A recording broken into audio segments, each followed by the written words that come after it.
Back with ancient cosmology. Get to see a different part of my messy room. I'm like shooting this video differently because I fuck up my back when I make these videos. So I fucked up my back recently worse by having to bend over the sink and twist around to see a mirror when I was like doing stuff in the mirror. So anyway, my back is totally fucked. I can barely walk, so I'm trying this to see if I can put posture, don't make it worse. So yeah, studying these ancient maps still. So what do we got here? So this is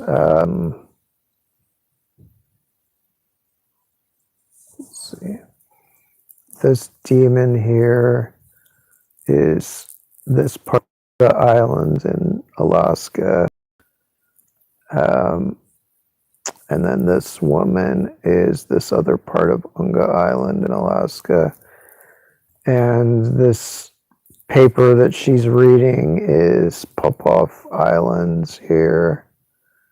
And this other paper above her head is seems to refer to two places, to a part of Kupreanof Peninsula, but also to Korovin Island here, and the writing on the both papers being these sharp, angular, ridges systems. And so, yeah, basically their heads are flipped retrograde in this painting. So really, his face actually faces this way to the right, and her face also faces to the right. But I tried to, manipulate the image to match their avatar. So I cut off the heads and flipped them. So there you go. That's like his arm sticking out, and his fingers are really gnarly, which is why they intermingle them with these other finger-like shapes here, so that to like distract from that. And so this is the other thing that this represents. Like this piece of paper up here represents Korovin, but it also represents this part of Kupreanof. And similarly, and these are very similar, these two ridge systems. They kind of look like lightning, but they also kind of look like Sanskrit script text. But another thing is that, so this main part of this, like there's this table, piece of paper on it, floor, that's all part of Kupreanof Peninsula primarily. But the paper also represents Korovin, which has this similar shape on it. And the fact that this demon, this Oni or Hell Warden, his horn,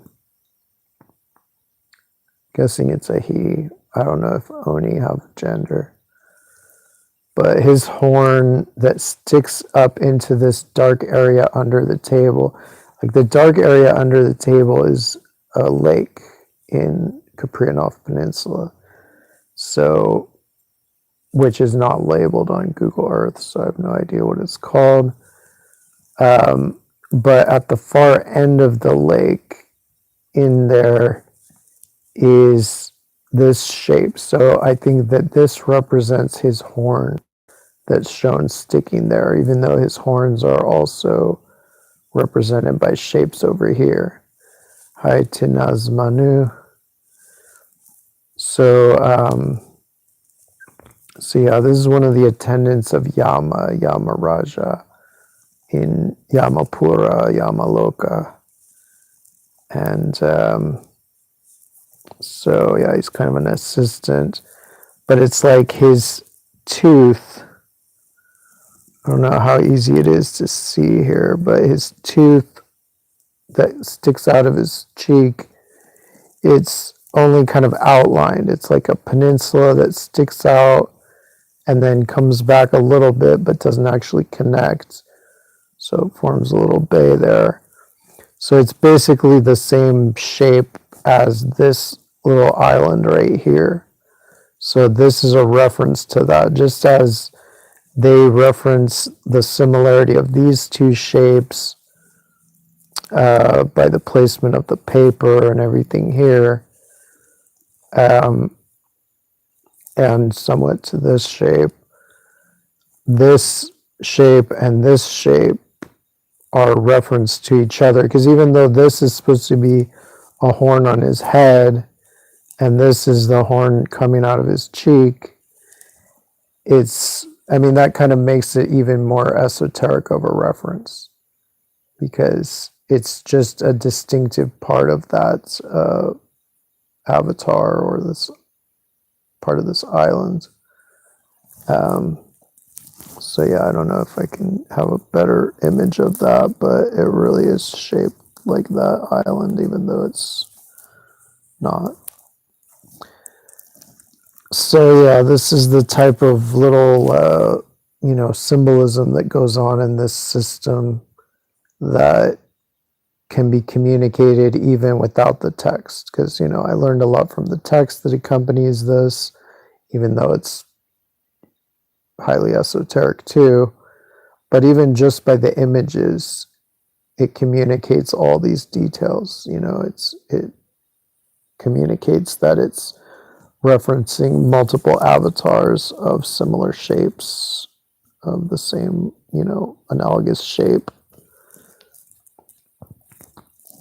So yeah, it's like these ridges, like on her, these ridges are this floral pattern on her dress, because hers are a little more floral, a little less sharp and angular, whereas these on the paper are more angular.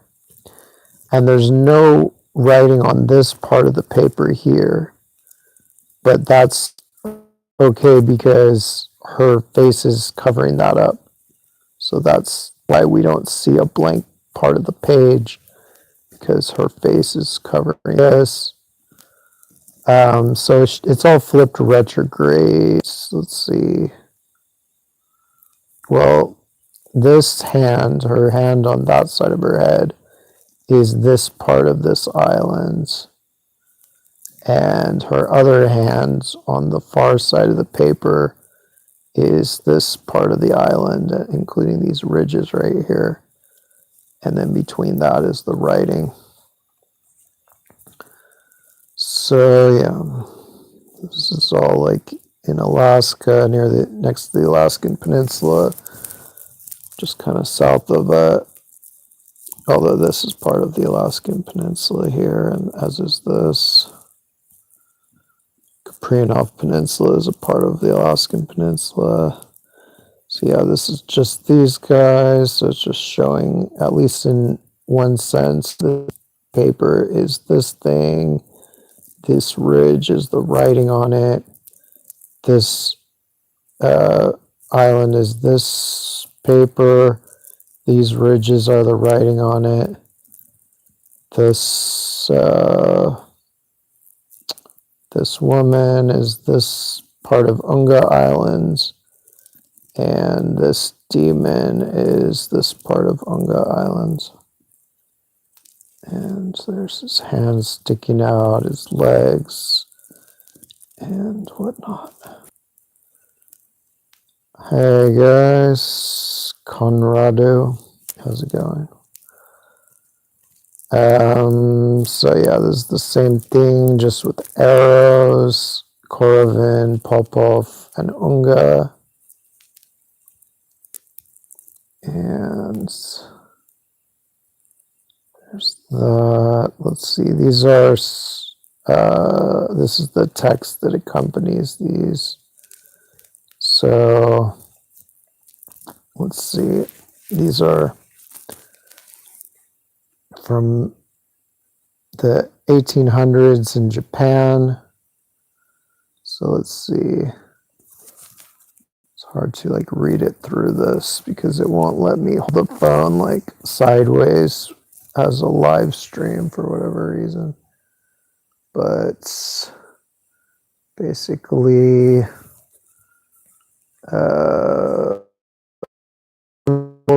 made of iron, there are 7 folds of iron nets. Below the walls are 18 compartments. Around the forests of swords. At each of the 4 corners there is a copper dog, whose height is 40 yojanas. These dogs are lightning. Their tusks are swords. Their teeth are mountains of swords, and their tongues are like thorns. So the fact that part of them is described as mountains means that chances are part of them is mountains. From the and also it's interesting that it says his teeth are mountains, whereas it says and their tongues are like thorns. So it doesn't say they're like. It doesn't say his teeth are like mountains. It says they are mountains. So that may be important. Let's see. So from the pores of their skin issue flames, the smoke of which is a stench so horrible that it cannot be compared to anything in this world. The heads of the 18 hell wardens are like that compared with anything in this world. The heads of the 18 hell wardens are like that of Rasetsu, and their mouths resemble yashas. From their 64 eyes, they emit iron balls. Their curved tusks project upwards for 4 yojanas, and from the tips of these fire streams forth, filling the walls of Abichigoku. On top of their heads, they have 8 oxen heads with 18 horns attached to each head. From the tips of these horns issue flames, and again within the 7-fold walls are 7 iron banners. From the ends of the banner staffs, fire gushes forth like a fountain and fills the enclosure. Near the gates on the 4 sides are 8 cauldrons. So the main thing here is just the fact that it says that their eyes emit iron, because I think some of these actually their eyes are iron. They're islands, and the darker parts, the redder parts of the islands are the iron deposits which represent their eyes. So that's somewhere back here. Somewhere, I think.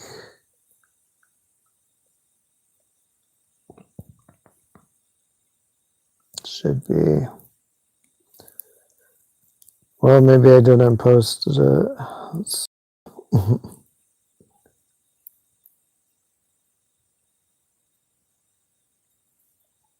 Yeah, that's possible. I didn't post that. Well, I'll just have to go all the way back to wherever that is.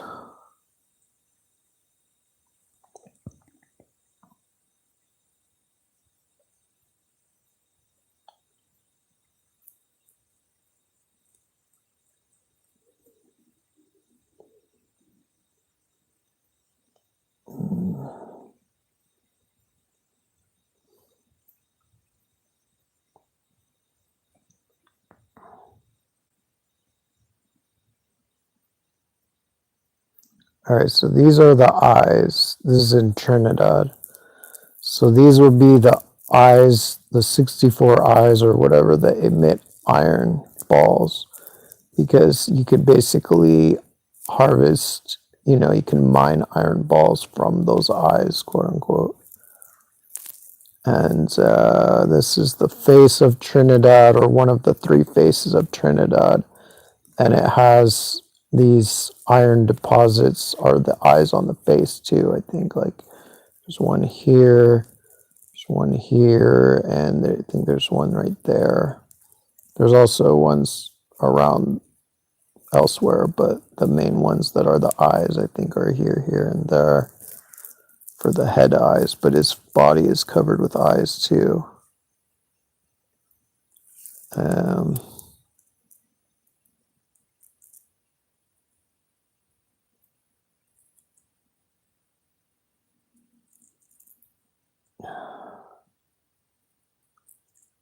See where I can find this guy. There, so his body is covered with all these eyes.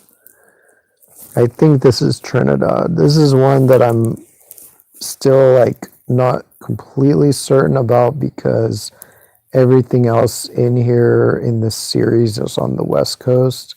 This is the only thing on the East Coast of America. But I think that could be why it's in the last section of No Limit, because it includes the East Coast. So anyway, it has all these little brown spots all over, reddish brown spots on Trinidad that are iron deposits and seem to represent all these eyes that are described in the text as emitting iron balls, because again, you can mine iron balls out of those eyes. So these maps are very useful, not just for navigation, but also potentially for, mining minerals. Yeah.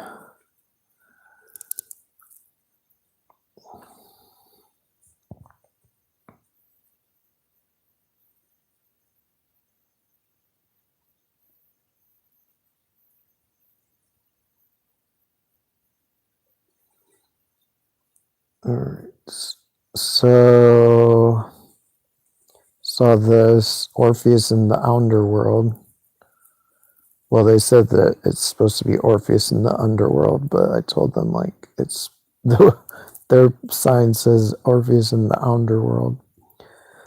But it was good. It was decent. It was about the underworld. It's like where they get that song, like "Can you do the can like this can dance and song."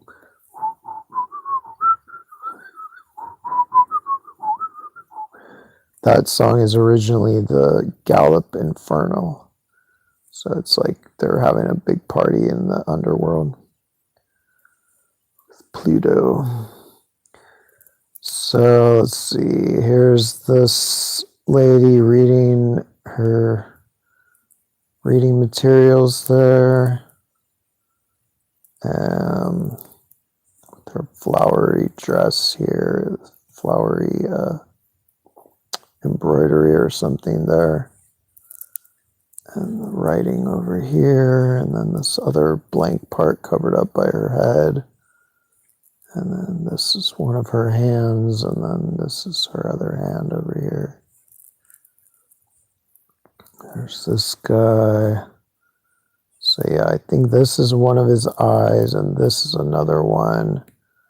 But I think the other one is like in here somewhere. Like there's something here, but I don't think it's that. I doubt it's that.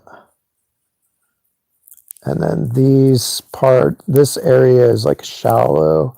I think these are his horns that stick out. Like the whole island is surrounded by big shallow areas. So, which can, if you have a big ship, you can run aground on that. So yeah, I think this is all the horns. Here's his nose. Here's his chin. Here's his mouth. Here's his eyes. Yeah. There's Kuprianov Peninsula as King Enma-O, god of... He's basically the god of samsara, the god of... He's like basically God. Him and Brahma and Buddha and whatnot. All right, Clifford Island. I don't know if I showed this one. Yeah, I guess not. So yeah, I think this line on the top of his head, it's like a crack in his skull, is this line right here in Clifford Islands. His eye would be this lagoon or whatever that is there. His other eye is like this area, just coastal area right here, and there's like a little nodule that they put on the right side of the eye, but is actually on the left side. It's this little headland there. 4 is the nose. It's like a lake or lagoon or something. The mouth is a lagoon type of area. So 5 is the mouth. Like even this shape right here under the 5 may relate to like this shape right near the 5 there. 6 is the chin. 7 is like this kind of where it changes angle there, whatever you call that part of the jaw. 8 and 9 are these two like lagoons or something there.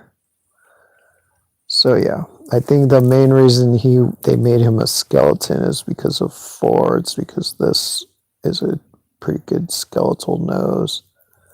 And I mean, altogether, he's a pretty good skeleton, and his body too is pretty skeletal.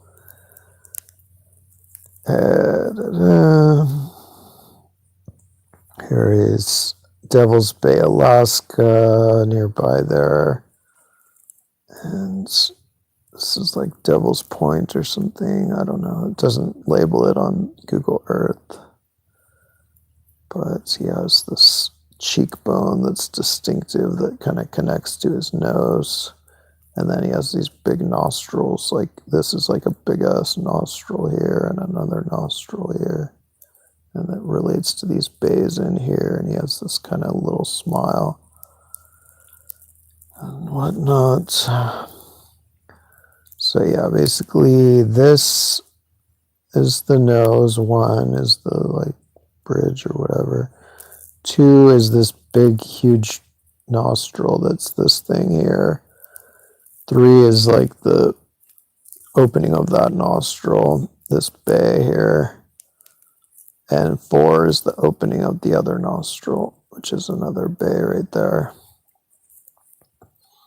So that's why, even though he kind of looks like he has a long, pointy Neanderthaloid nose, they actually render him with a wider nose because of these features. This seems to be this guy. You know, that the previous demon is like holding and forcing him to look at a screen that shows how he's going to be tortured. And so, yeah, this is Devil's Bay. So 1, what do we have here? 1, okay, 1 is this hand holding the hair of this guy. So I think that's this massive ridges is the hand. The hair sticking out the top of the hand is this ridge coming out. These topographical features. Then 2, the other hand that's pointing, probably these ridges here, with this ridge being the finger. And then I'm guessing that the mouth of this captive ghost is this bay right here. And I think it's his tongue kind of sticking up there as this little headland there, or whatever part sticking out. Then 4 is where like his hands kind of touches his chin so that you don't see the bottom of his chin really. And yeah, so this is part of the Alaskan Peninsula, Devil's Bay. Pretty sure this is the case, although it's very weird. Oh yeah, and then this would be his nose. So his nose would just be this little part that sticks out here, and then the top of his mouth would just be this part here. So it's very weird. Like it's his forehead sticks forward way more than it looks like it does. But I still think this is it. So this is this guy. So we can see this feature, which looks so similar to that island in Kaprinov Peninsula that relates to the same Oni. That's supposed to basically represent this horn of his. But it's really basically a reference to this tooth, this peninsula. And so yeah, one would be this horn, and yeah, two would be this horn. So I'm guessing it's like this. It might also include some seamounts that are near there because there's a shallow area that extends a bit. Three would be his nose. So I'm thinking that this ridge is like his delineating his nose based on the shape. But it's either that or this coastal area. Then four is this tooth thing. I'm not even sure here if the tooth is meant to be delineated by this line and this line, or like this line and that line, like from there to there. Probably one or the other. But either way, it shows a line that doesn't connect on one side, which matches this. It's kind of like a half outline of a tooth.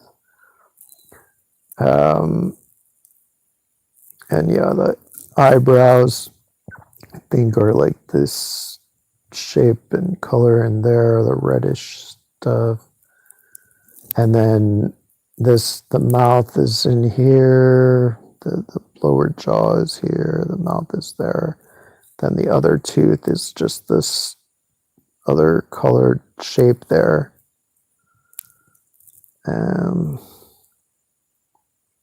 Yeah. It's the same as King Enma, where he has this big tooth that's just a topographical element of the land, not a coastal shape. And then this would be the nose here, the tip of the nose, potentially, unless this is the tip of the nose. And I don't know where exactly the eyes are.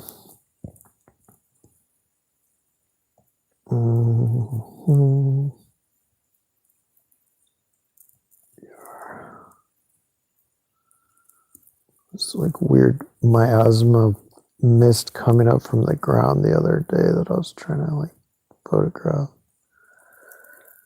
So this is the woman that's reading for King Enma. Yeah, this is just her head.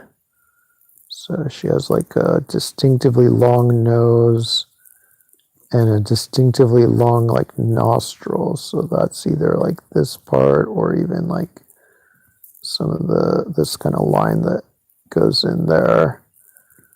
And she has like a pointy long chin. So that's this, or a relatively pointy long chin. And then she has an upward pointing tongue. So that's like this part here, like this line delineates the top of her tongue. And then her eyes, I think this is like her eye here. And then her eyebrow, I think, is like something like this type of shape there. And I don't know, this is her hair somehow. So yeah, that's her. I guess I just tilted this to match the angle better. All right, so ancestors and ghosts. So So I went to UC Santa Cruz, University of California at Santa Cruz Library. I mean, I was going to UCSC to watch that play about the underworld, but I figured I'd stop and read this book that I can only, you can't get it from regular libraries, but you can read it inside a university library. So it's about the starving spirit realm, like the Aleutian Islands in Buddhism. So yeah, it's a relatively recent book from like, I mean, it might be from 2024. I don't know. It's recent. So let's see. Of ancestors and ghosts, how Preta narratives constructed Buddhist cosmology and shaped Buddhist ethics by Adina McNichol. So this is like at Berkeley School of something, I think. Yeah, congratulations to our alum Adina McNichol for her new book. And it's a rare comparative study of Sanskrit and Pali South Asian Buddhist narratives. So let's see.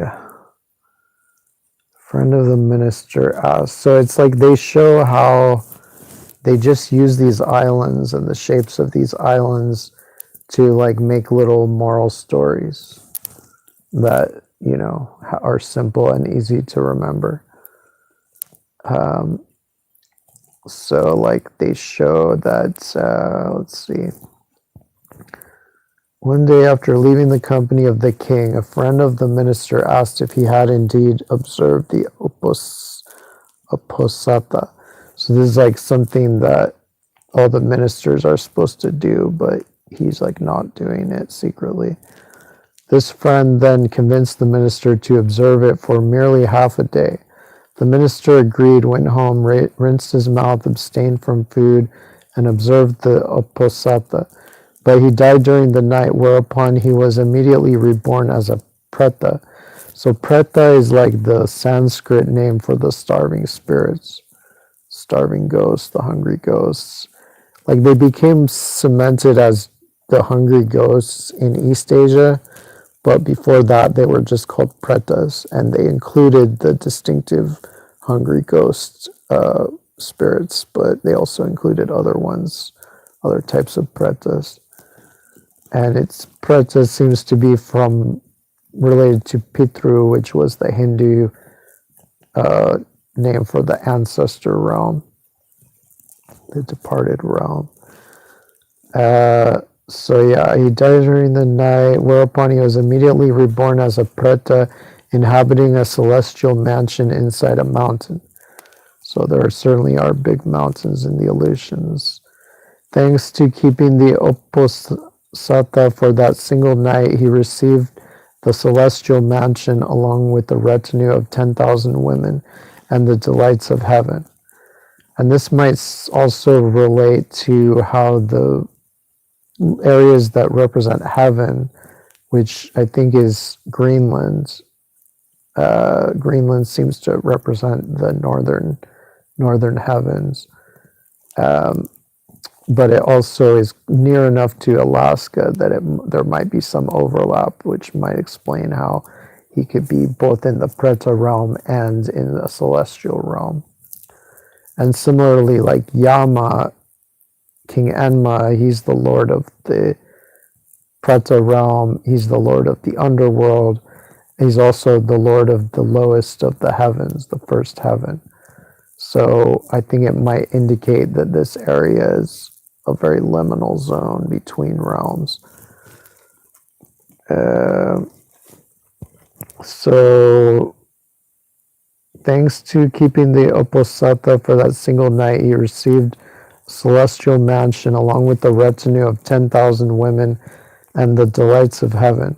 His features were radiant, and he shone as bright as the sun, with his body adorned with garlands, a crown and ornaments, and anointed with sandalwood. But due to his false declaration to Bimbasara and his slander, the only food he could eat was the flesh he gouged from his own back. One day, the monk Narada encountered him and inquired what he did in a previous life to result in having a wondrous appearance, yet being fated to consume the flesh from his own back. The preta replied, "In the world of the living I acted against my own welfare, with slander and lies and through fraud and deceit. There, when I approached a company and the time to speak the truth came, I disregarded right conduct, dharma, and my welfare, and engaged in wrong conduct, adharma. Just as I now devour the flesh from my own back, in the same way, he who is a backbiter has to devour himself. You yourself have seen this, Narada. Those who are compassionate and meritorious would say, do not slander or tell lies, and do not be a backbiter." So this is amazing, where it's a phrase that actually translates into English and also translates into cosmology and morality and everything else. And based on some island that looks like a person eating their own back, but with a beautiful countenance. I have some ideas which islands it might be, but I'm not sure. Let's see. This story, the exposition of the false declaration Peta tale, describes the actions that result in one individual being reborn as a preta, female preti, or peta, or I think plural is peta or peti. Pretas occupy one of five, or in some texts, 6 realms in the Buddhist cosmos. So I'm not sure where she gets this, because I think there's 6 realms. Like I almost always read 6, but she's saying it's 5 and sometimes 6. But I've seen 6 and maybe sometimes 5. Anyway, that's a question mark asterisk. So the story describes the actions that result in one individual being reborn as a preta. Pretas occupy one of 5 realms in the Buddhist cosmos, into which individuals are reborn based on their karma. That of hell, pretas, animals, humans, demigods, and gods. I wouldn't say demigods. No, not demigods. Titans and Olympians. Like, the demigods are also gods. They're just the gods of the southern heavens. So they're the Titans. And then the northern heaven gods are the Olympians. But individual gods switch position. They become cast down to the underworld, to Hades, like Kronos.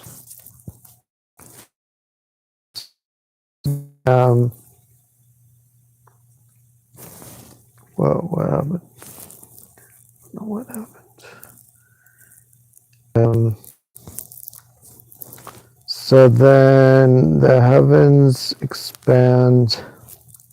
Those who commit unwholesome actions, such as killing, lying, stealing, and sexual misconduct, can expect rebirth in one of the unfortunate realms, among the animals, pretas, and hell beings. So this is funny, because in Hinduism, the preta realm is one of the 3 fortunate realms, but they call it the Pitru realm, but it's the same place.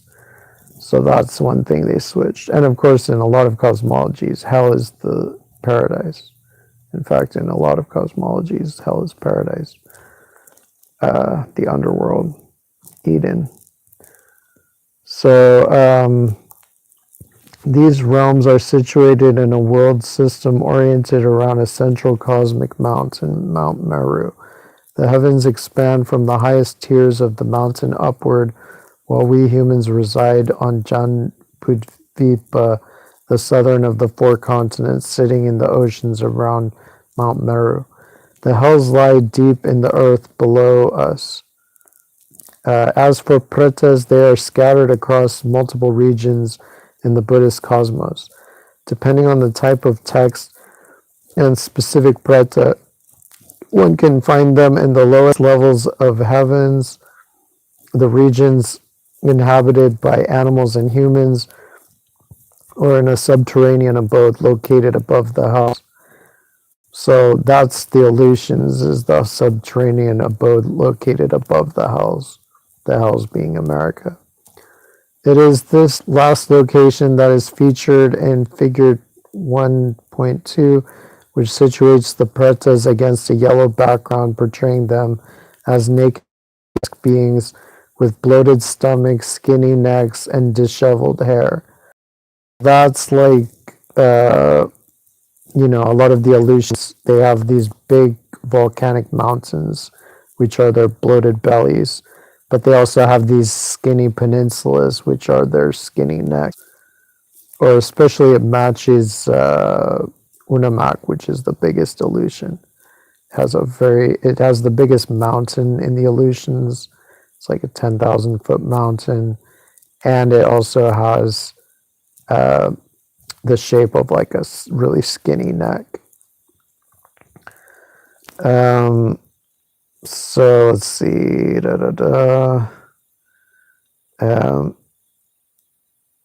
Disheveled hair. Yeah, they have like red hair usually. Weird red hair based on the topography.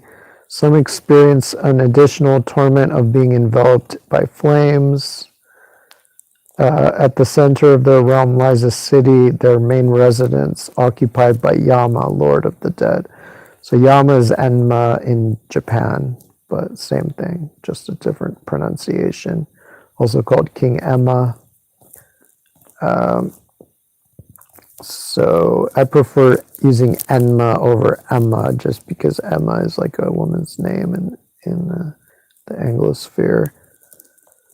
But either way, Emma, Enma, O, Yama. When in the human realm, pretas frequently inhabit liminal spaces, including cemeteries, toilets, moats, crossroads, deep in the wilderness, or their former residences. Like the other realms of rebirth, that of the pretas is not a location of permanent existence to which individuals are relegated after death. The preta's lifespan will eventually come to an end, and it will be reborn elsewhere. So yeah, they're liminal spaces. I mean, obviously the Aleutians are a liminal space between America and Afro-Eurasia, and but all bodies of water are seen to represent the water between America and Afro-Eurasia, the liminal water that separates the land of the living from the land of the dead. And that cosmology is basically identical on either side. Like the Aztecs and Mayans had the same underworld, myths about Afro-Eurasia. So this seems to be, a mandala of the cosmos. And so if it's with north as up, which it might be, it could be showing that they really do have the same Egyptian system of infernology, where they divide the underworld into the 8 cold hells and the 8 hot hells, and the hot hells being red, because in the Egyptian system, eastern side, cold, dark side of the underworld. The western side is the bright side, because symbolically the sun is reborn and rises each day in the middle of the underworld. So before that, the sun is like dead from being killed in the sunset and by Apep, and then he's reborn in the center of the underworld in the prime meridian, And that's why the western side, and he's traveling west, so then the western side is the bright side of day, and in this case of heat. So yeah, that seems to be what that is, but follow it up if I learn more. This is another early depiction. So I think these are from India. I think all this art is basically from India. I don't know. At least a lot of it I think is. They mostly are focusing on India. So yeah, this shows them in the kind of classic sense with the skinny necks and the big bellies and the weird hair. Let's see. With the ubiquity of the hungry ghosts across the Buddhist world, it is little wonder that it has captivated the academic and popular imagination. The image of the insatiable hungry ghost with its needle-like mouth and mountainous stomach. So again, mountainous stomach, because their stomachs are literally mountains, has become so popular that Buddhist studies scholars have frequently associated it with the entire category of South Asian preta. However, as the opening story to this book suggests, the form of the preta is not limited to that of the so-called hungry ghost. In fact, when one looks at Pali sources, Pali is like similar to Sanskrit. It's another, Indo-European Indian language. Although one can find an abundance of hungry and grotesque pretas, the needle-mouthed, bloated stomach preta is quite rare. Nor are suffering pretas the only type to be found in South Asian Buddhist texts. Sometimes pretas are beautiful and enjoy the majesty of heaven. But, I mean, they might have to eat their back at the same time, so I don't know how that computes. At other times, the preta is simply the ancestral dead, fitting the term's literal meaning of the departed. This hints at the preta's origins as a departed individual who received Brahmanical rights to be promoted to the realm of the ancestors. So this was what I had figured out too. It's just that even though Google will say this is not true, that the Buddhist preta realm is the same thing as the Hindu Pitru realm, the realm of the ancestors, the Pitru realm, which is also said to be between the human world and the underworld. Over time, the preta became integrated into the Buddhist cosmological system as a specific entity occupying its own realm of rebirth. In some ways, the preta resembles what we might call a ghost. Well, she's saying it got its own realm, but I'm saying no, it just took over it's just the Pitru realm that became the preta realm. So it already had a realm in Hinduism. So yeah, they're basically ghosts. They are ghosts. In some ways, the preta resembles what we might call a ghost.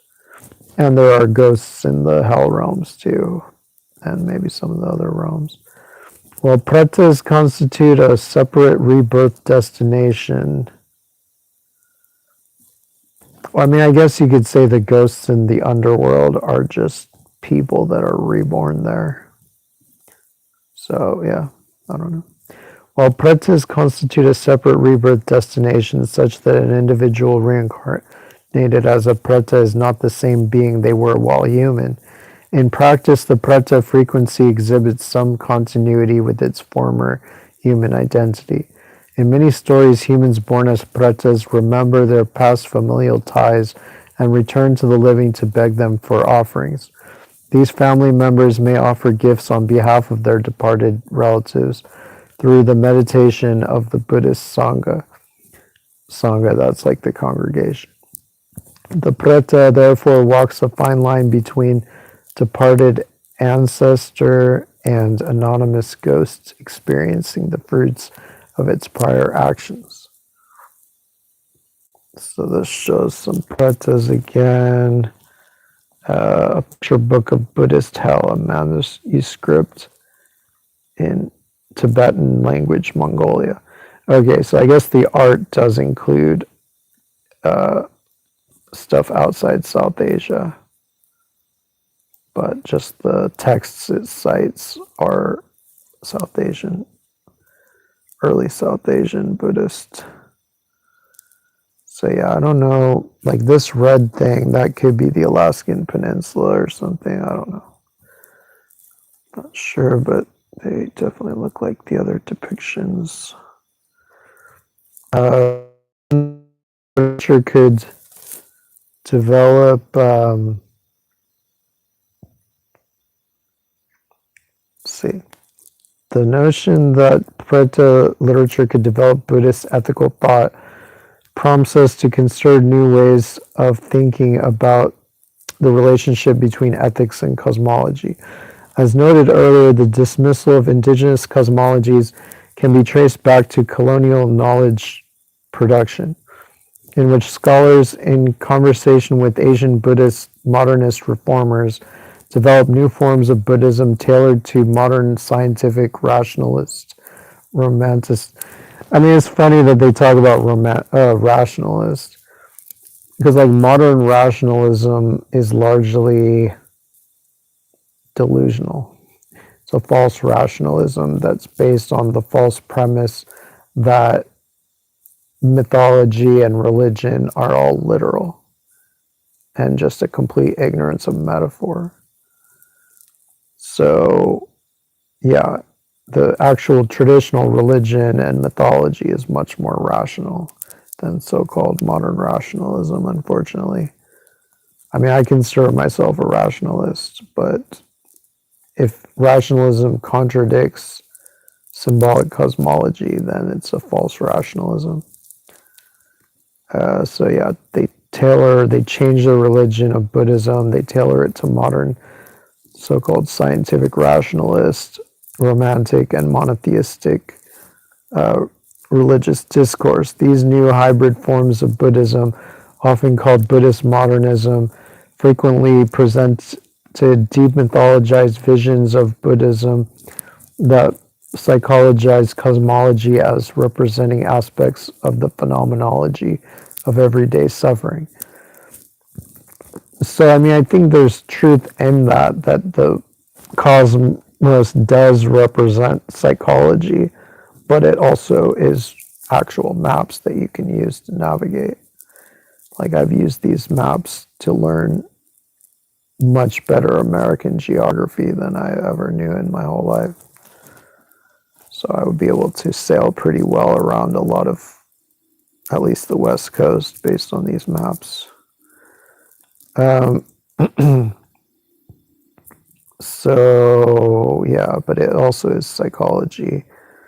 While Buddhist modernism is not a purely Western discourse, this reading is particularly common in contemporary Western interpretations of Buddhism, that the different realms of rebirth act as metaphors for mental affective states. In the case of pretas, this is often a state of addiction or a greedy mindset. This reading is not unique to practitioners, but has also been adopted by scholars of Buddhist ethics. But I mean, that's clearly true. It clearly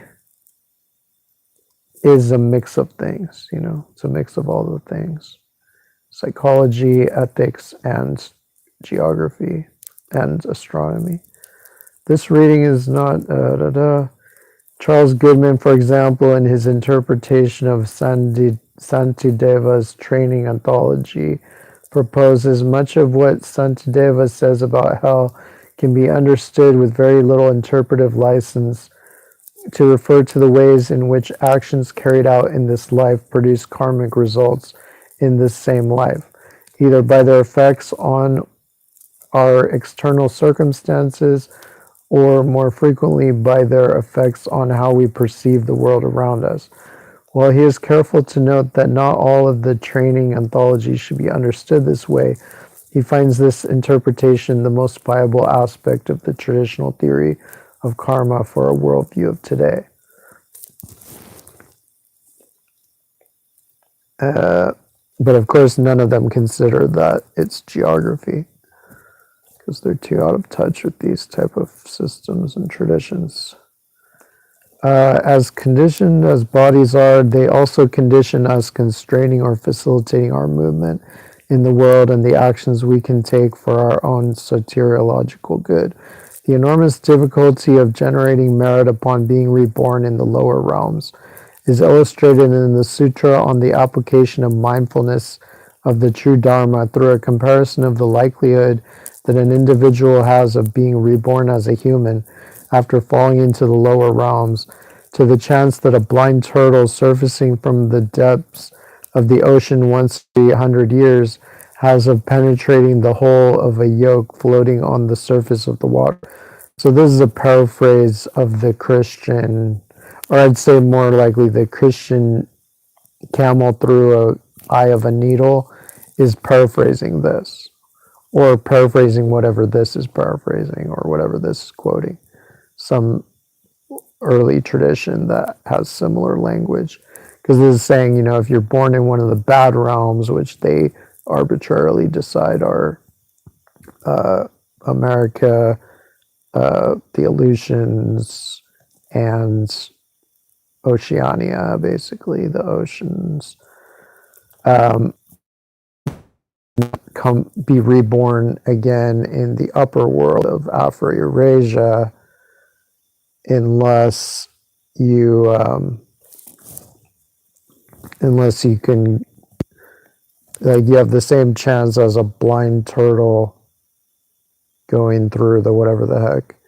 So that's basically saying like a camel through the eye of a needle. It's the same concept. It's basically something impossible, but also something that itself likely references zoomorphic cosmology. Like the camel, it's been pointed out, may relate to a constellation.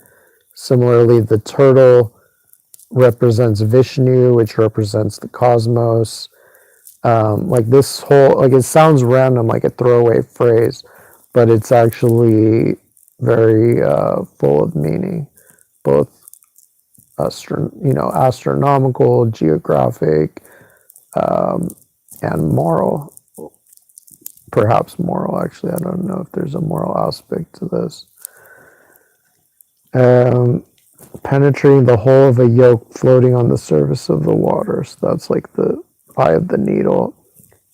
And the eye of the needle is also referenced elsewhere in the Buddhist text, My Japanese Buddhist Hellscapes. It talks about you could, sooner go through the eye of a needle or something. So it shows similar language as was used in Judaism, was used a lot in Buddhism.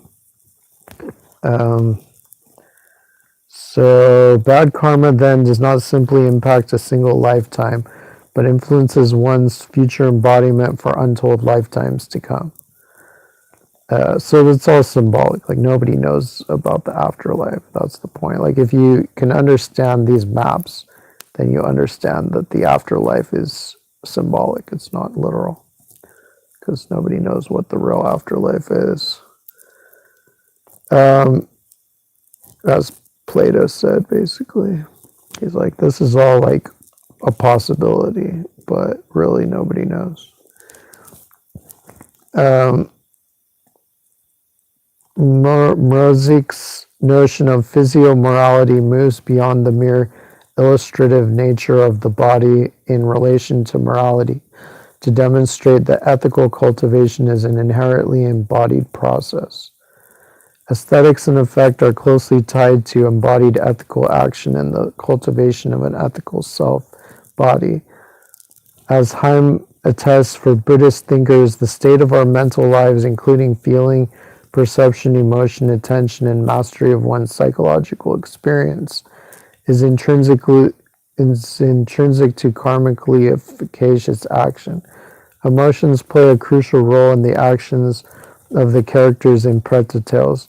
Desire and aversion, in Haim's words, constrict and distort our vision and perception, fostering delusion that in turn narrows how we might perceive what actions are even possible. Let's see. Okay, this is from the notes or something. This something that they show in here or rough here.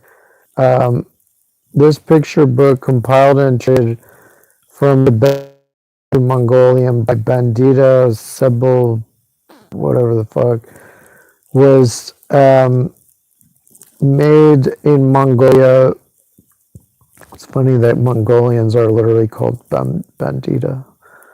Or actually, maybe that's like a Slavic name. I don't know. Was made in Mongolia and likely copied from a mid-19th century Tibetan Mongolian bilingual woodblock print titled, according to Geza, and Sarkozy, teaching that shows by the help of pictures the causes to be born in hell or among pretas, and by frightening people it leads them to the right way. So this shows explicitly, or at least it says explicitly, that while the people who made these maps were geographers and explorers who mapped out these islands using anthropomorphic shapes, some of the people that they exposed them to and they taught using them as aids, they didn't really necessarily tell them that these are islands. They basically, I mean, this implies that they just told them it's all literal, just to literally scare the shit out of people so they could be good people, but using the shapes of islands to do it, which is pretty weird, you know. Showing people all these shapes and telling them it's literally true and not telling them that this is a frickin' island. But maybe that's just how it works, at least for the non-initiated or the kind of lower level of laity.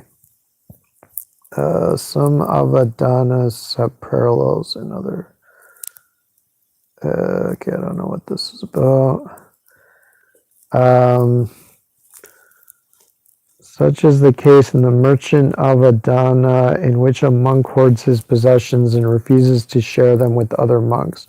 He's reborn as a preta within his monastic cell, where he continues to display excessive attachment to his old belongings.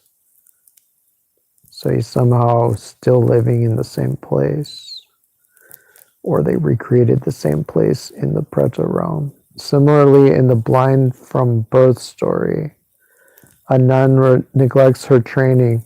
When the other monastics expel her, she suspends the collection of alms and verbally abuses them. She also closes her eyes when she sees virtuous monastics. As a result, she is reborn as a blind preti. In the putrid mouth of Peta tale, a slanderous monk causes discord between two monastic elders and is reborn as a preta with a beautiful complexion and a putrid mouth.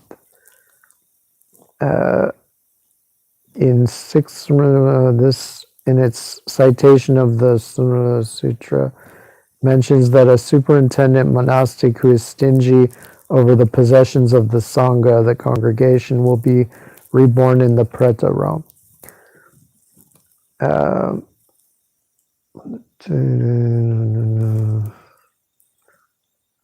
So basically it's showing use these island shapes to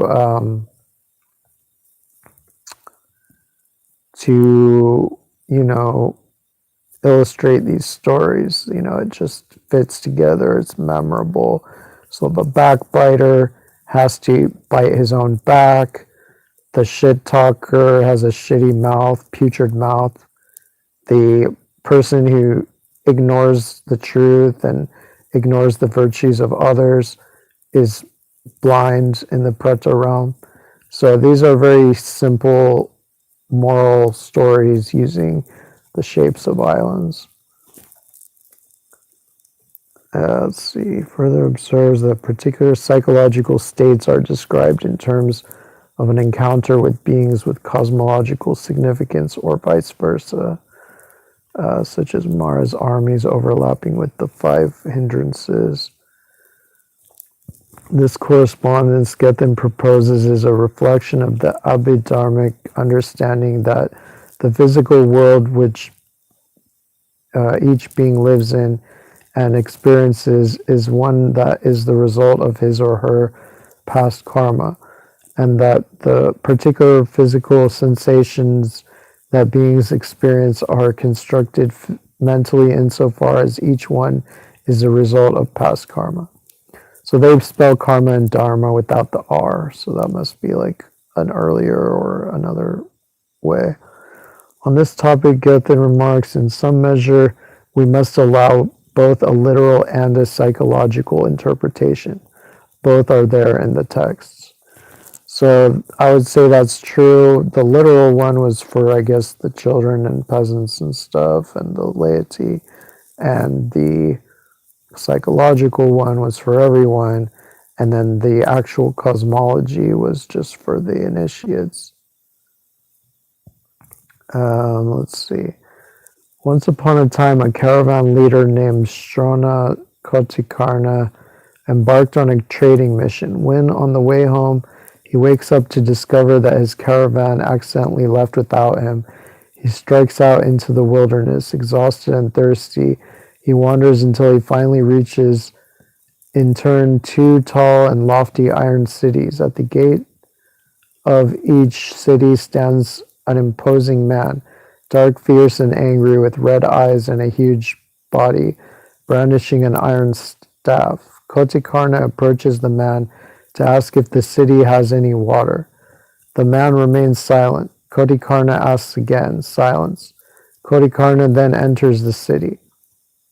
As soon as that caravan leader, Shoni Kotikarna, enters the city and calls out the words, "Water, water," he is surrounded by 5,000 pretas, appearing like burnt pillars and standing skeletons, obscured by the hair on their heads and bodies, with stomachs like mountains and mouths like the eye of a needle. So again, their stomachs are mountains. So clearly their stomachs have been described as mountains from the earliest texts of Buddhism. They say caravan, and the fact that their mouths are like the eye of a needle, that suggests an overlap with, again, the Christian, or I guess it's Christian story of the eye of the needle. I don't know if it has a basis in Judaism as well, but the camel that can't enter the kingdom of heaven, or, would have to be like a camel going through the eye of the needle. It just shows the prevalence of this concept in ancient religions of the eye of a needle, and relating to this type of, karmic retribution. They say, "Caravan leader, you are compassionate. Please give water to us who are suffering from thirst." He replies, "Sirs, I too am looking for water. From where might I give you water?" They proclaim, "Caravan leader, this is a Preta city. How could there be water here? In 12 years only now have the words water, water been heard by us from you yourself." He asks, "Sirs, who are you? And due to what action have you been reborn here?" "Shrona, the people of Jambudvipa are difficult to convince. You will not believe it." So Jambudvipa is either Afro-Eurasia altogether, or at least like India or that part of Asia. "Sirs, I see it before my own eyes. Why would I not believe it?" They utter the verse, "We were abusive and angry. We were stingy and close-fisted, and even the smallest of gifts were not given. For this reason, we have come to the ancestral realm, Pichurloka."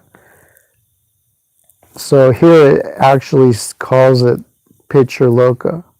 So it explicitly shows that Pretaloka of the Buddhists is Pichurloka of the Hindus, even though Pichurloka is a blessed realm of the Hindus and Pretaloka is a cursed realm of the Buddhists.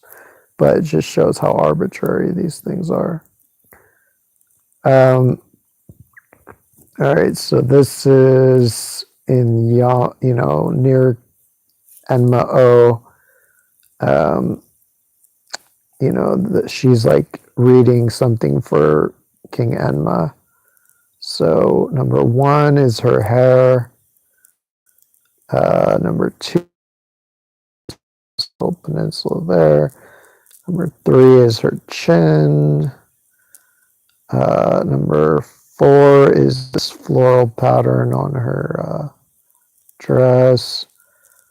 Number 5 is this hand of hers, her left hand. And then this blank part of the paper is covered by her head. And then the writing is number 6, these angular ridges. And then 7 is her thumb, her right thumb. 8 is her right pointer finger. 9 is her right middle finger, I guess. And then this is like her wrist where it goes to a point down there. So it's pretty weird. Unga and Popov.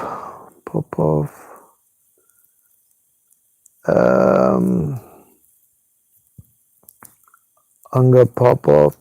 See, I like it because it sounds like I'm gonna pop off, like I'm about to like go off, crash out or something. Unga Popov, yeah. This is her again.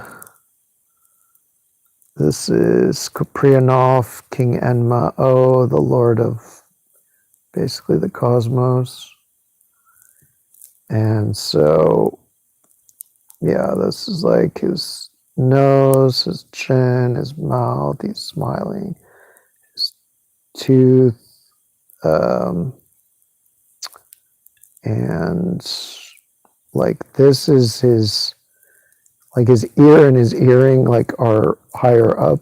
So actually his ear hole is this lake up here, and then the earring is this is the thing hanging. This is like the circle of the earring, and this is the thing it's hanging from.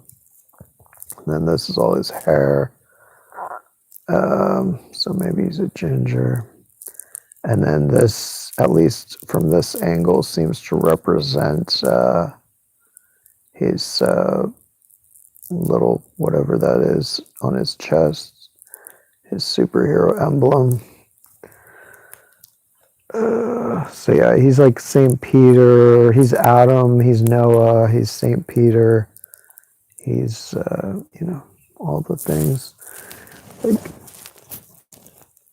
he's the judge of the afterlife.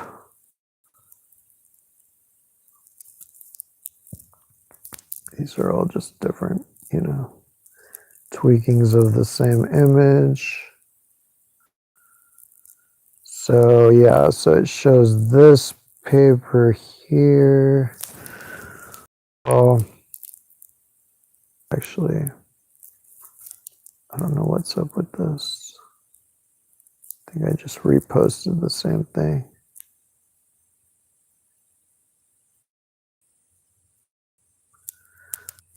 Or maybe I just added a caption or something. Added this cat on here. All right, so then this shows this demon, this part of Unga. She's this other part of Unga, and her paper is this Popov, and then this headless chick, or like chickless head, is this Nagai Island. And it's like this is her head is up here, and this is all the pole, and this crap tied around the pole. Okay, so yeah, this is one is, let's see the one there. Okay, yeah. One is her, that's her head. 2 is the between the legs of the demon. That's this bay here. 3 is the paper she's reading, Popov Island. That's that paper there.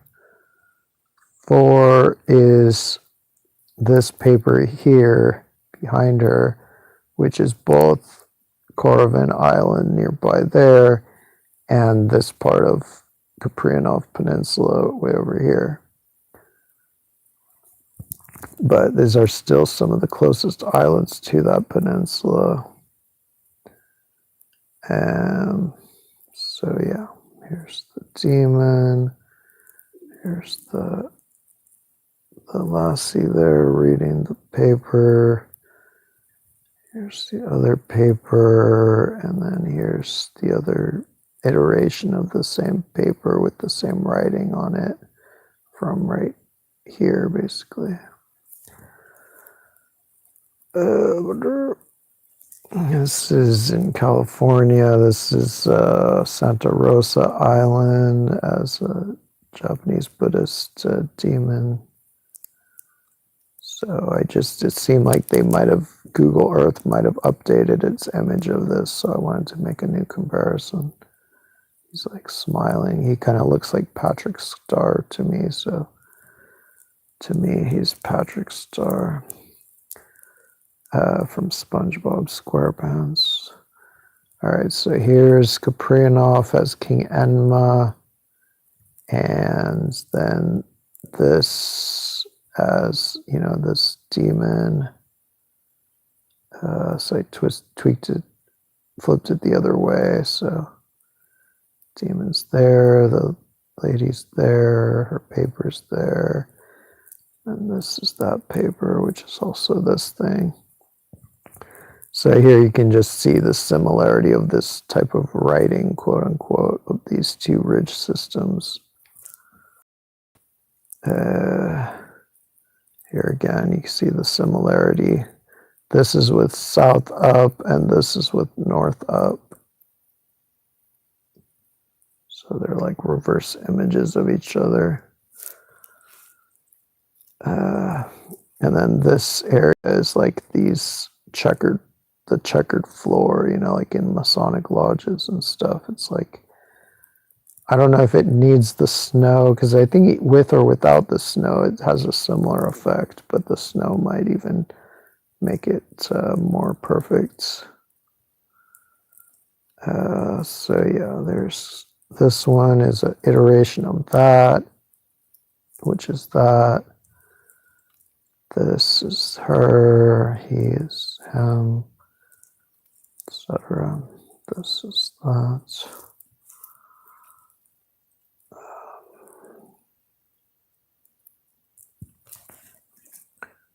This is, all right, it's big dense. So 1 is here. So that's like this guy holding the pillar tablet with writing on it is this dent point, and he's holding up this other headland there. Then here's King Emma, or wait, let's see, 2 is Big Konyuji Island, 3 is Alexander Point, 4 is Kuprianov, 5 is Nagai Island, 6 is Unga, 7 is Paul Island, 8 is Jacob Island, 9 is Egg Island. And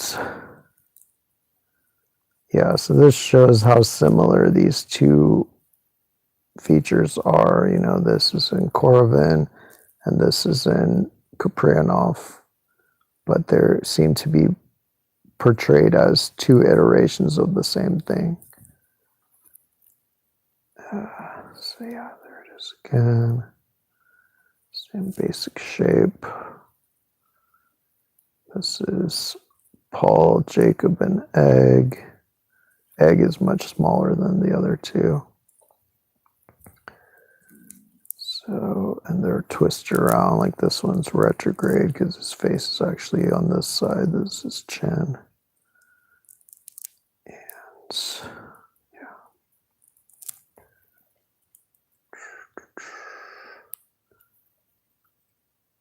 Let's see. All right, I guess I'll leave it at that for now. Had some, yeah, I'll just do all these in the next video. But at least so far it seems to work to do it this way. I'm literally just lying on my back, like holding this phone, and hopefully this is not going to mess up my back some other kind of way. All right. Thank you much and take care. Peace.